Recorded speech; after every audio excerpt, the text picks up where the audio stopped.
Great evening, boys and girls, parents and caregivers. Welcome to our second drive-through family night. Tonight, you will hear us read Amy Wu and the Patchwork Dragon. Hope you enjoy. Have a great night.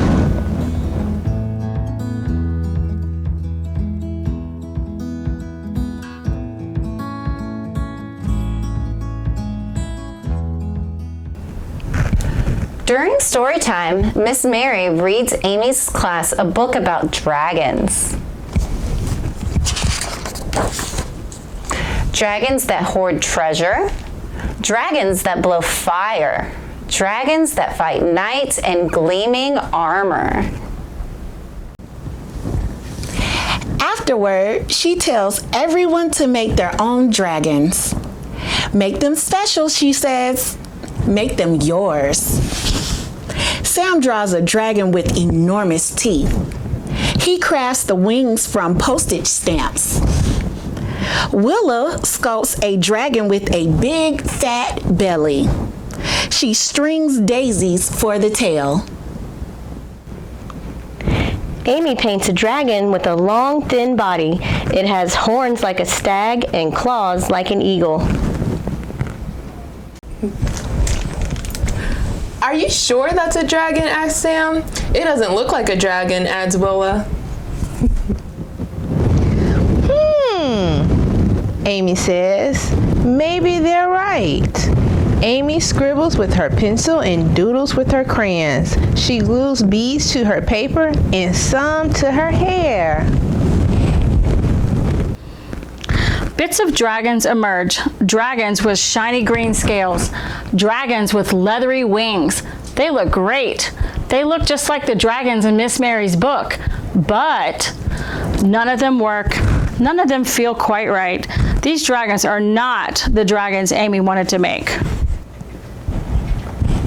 Time to clean up, says Miss Mary. I'm not done, cries Amy. The rest of the class put their dragons on the show and tell table, but there's nothing from Amy. Nothing at all. Willa and Sam come over after school, but Amy can't even smile. Oh dear, says Amy's grandma. Why the sad face? So Amy tells her. Her grandma gets a twinkle in her eye. Come, she says, let me tell you a story. She tells them about dragons that bring down the rain, dragons that are wise and just, dragons that fly without wings. Amy runs to the attic. She remembers where she got the idea for her dragon. She pulls out something red and yellow, something with a big fat snout and golden horns. A dragon, gasps Sam and Willow. A dragon, agrees Amy. Amy's grandma puts on the costume's head and Amy puts on the tail. Together they dance down the attic steps and roar through the house. Maybe you can bring it to school, says Sam.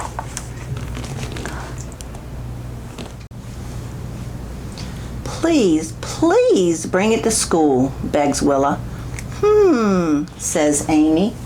She thinks about the dragons in Miss Mary's book. She thinks about the dragons in Grandma's story.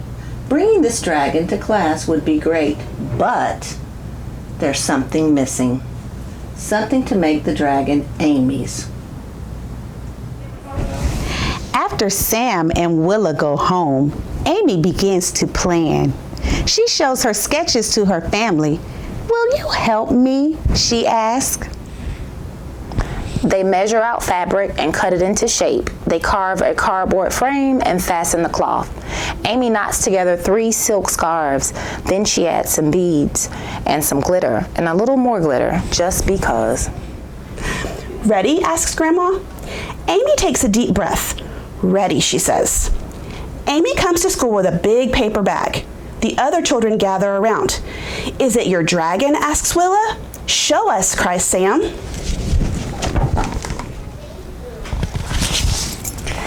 Amy puts on the dragon's head. She invites Willa and Sam beneath the dragon's tail.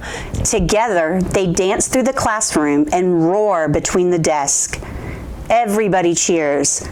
Miss Mary laughs so hard she can't even breathe. Amy's dragon is red and yellow. It has a big fat snout and golden horns. It has enormous green wings and a tail of 3 silk scarves. And beads and glitter. Lots of glitter. It works splendidly. It feels just right. It is exactly the dragon Amy wanted to make.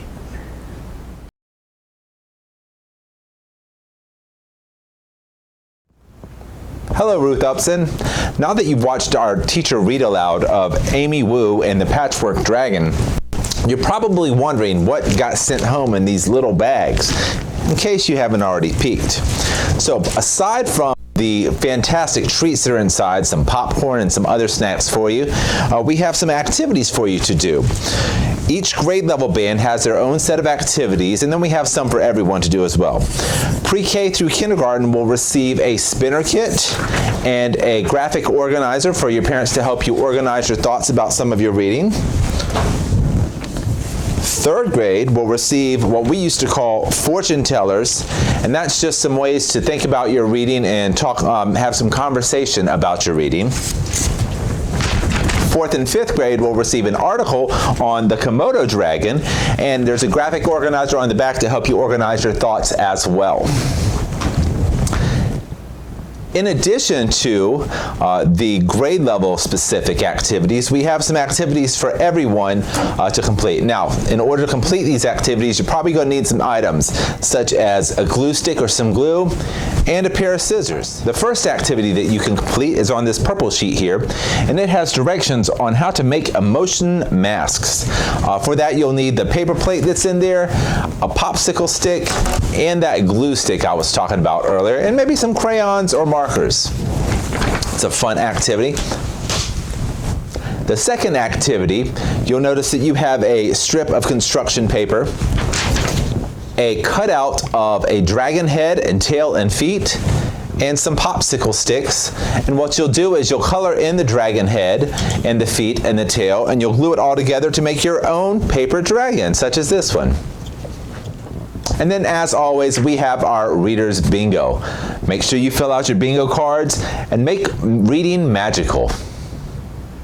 We hope you had a fantastic night reading with your families and enjoying the magic of reading together. Until next time, bye, Ruth Upson.